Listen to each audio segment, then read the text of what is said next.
ఈరోజు మనం ఆంధ్రప్రభ పత్రికలో వచ్చిన న్యూస్ గురించి చూద్దాం. మెగా డిఎస్సి ఫలితాలు ఈ వారంలోనే ఇవ్వడం జరిగింది. ఈ నెలాఖరికల్లా పోస్టింగ్స్ పాఠశాల విద్యాశాఖ యోచన. మెగా డిఎస్సి 2025 ఫలితాలు ఈ వారంలోనే విడుదల చేసేందుకు పాఠశాల విద్యాశాఖ కసరత్తు చేస్తోంది. ఇప్పటికే క్రీడల కోటాలోని 421 పోస్టులకు సంబంధించిన వివరాలు షాప్ నుంచి అందినట్లు సమాచారం. ఈ ప్రక్రియ సజావుగా సాగితే ముందుగా జిల్లాల్లో కట్ ఆఫ్ మార్కులు ప్రకటిస్తారు. అనంతరం మార్కుల నార్మలైజేషన్ పూర్తి చేస్తారు. మొత్తం మీద ఈ నెలాఖరు నాటికి కొత్త ఉపాధ్యాయులు కొలువుల్లో చేరేలా పాఠశాల విద్యాశాఖ యోచిస్తోంది.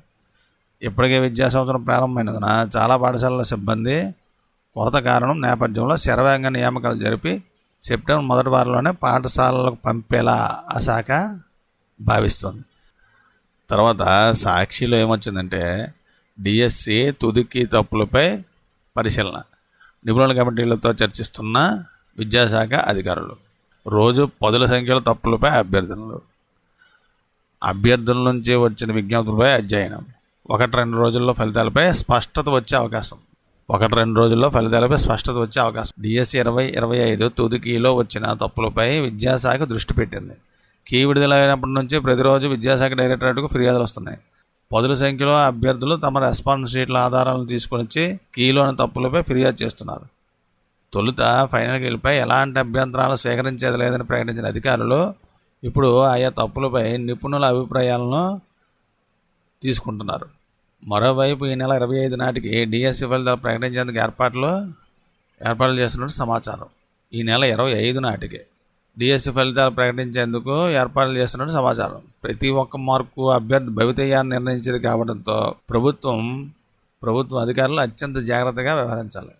కీలో తప్పులను సరిచేయకుండా ముందుకు వెళితే న్యాయపరమైన వివాదాలు తలెత్తే అవకాశం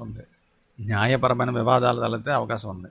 ఈ క్రమంలో తప్పులను మార్కులు కలుపుతారా లేక తుదికీనే ఖరారు చేస్తారా అనే దానిపై 1-2 రోజుల్లో స్పష్టత వచ్చే అవకాశం ఉంది. మరోవైపు అధికారులు నార్మలైజేషన్ ప్రక్రియపై దృష్టి పెట్టారు. వీలైనంత వేగంగా ఈ ప్రక్రియ పూర్తి చేయాలని భావిస్తున్నట్టు తెలిసింది. అయితే కీలో వచ్చిన తప్పులపై తుది నిర్ణయం ప్రకటించకుండా నార్మలైజేషన్ ఎలా చేస్తారనేది ప్రశ్నార్థకంగా మారింది. బాగున్న వాటిలో మార్పులు. ప్రభుత్వ ఉపాధ్యాయ ఉద్యోగుల భర్తీ కోసం ప్రభుత్వం ఏంటంటే ఈ సమయం వరకు పరీక్షలు నిర్వహించింది. ఎంతమంది అప్లై చేశారు. తర్వాత ప్రాథమిక కీతో పాటు రెస్పాన్స్ షీట్లోని విద్యాశాఖ వెబ్సైట్లో ఉంచింది. తప్పులు ఉంటే వాటిపై సరైన ఆధారాలతో అభ్యంతరాలు తెలియజేయాలని కోరింది. అయితే అభ్యర్థులు తమ లాగిన్ ద్వారా తప్పుల అభ్యంతరాలు డిఎస్సి విభాగం పంపించారు. School assistant, physical education, post graduation teacher, SGT, SS science పేపర్లలో సైతం తప్పులు వచ్చినట్లు ఫిర్యాదులు అందాయి. వీటికి సంబంధించి ఆధారాలను సైతం అభ్యర్థులు చూపుతున్నారు. ఈ క్రమంలో ఆగస్టు 1వ తేదీన విద్యాశాఖ తుదికి విడుదల చేసింది. ఇప్పుడు ఏంటంటే ఎలాంటి అభ్యర్థులు తీసుకోవడం లేదని ప్రకటించింది ముందు. అయితే ప్రాథమిక కీలో వచ్చిన తప్పులకు సంబంధించి తాము తెలిపిన అభ్యంతరాలపై ఏం చర్యలు తీసుకున్నారో తెలియడం లేదని, ఫైనల్ కీలో సైతం పలు మార్పులు చోటు చేసుకున్నాయని, సరైన ప్రశ్నలు కూడా తప్పులు దొరికాయని పలువురు అభ్యర్థులు ఆందోళన వ్యక్తం చేస్తున్నారు. డిఎస్సిలో అరమార్కు కూడా తమ జీవితాలను నిర్ణయిస్తోందని వాపోతున్నారు. ఇదే అంశంపై ఈ నెల 2వ తేదీ నుంచి అభ్యర్థుల ఆధారాలతో సహా పాఠశాల విద్యాశాఖ ఆఫీసుకు క్యూ కట్టారు. ఈ నేపథ్యంలో తమకు అందిన అభ్యర్థనలపై అధికారులు సబ్జెక్ట్ నిపుణులతో చర్చిస్తున్నారు. అయితే తప్పులకు మార్కులు కలుపుతారా లేక తాము చెప్పిందే ఫైనల్ అంటారా అనేది 1-2 రోజుల్లో తేలనుంది. ఇదైతే ఇప్పటివరకు అందిన సమాచారం. దీన్ని బట్టి మనకి 1-2 రోజుల్లో క్లారిటీ వచ్చే అవకాశం అయితే ఉంది.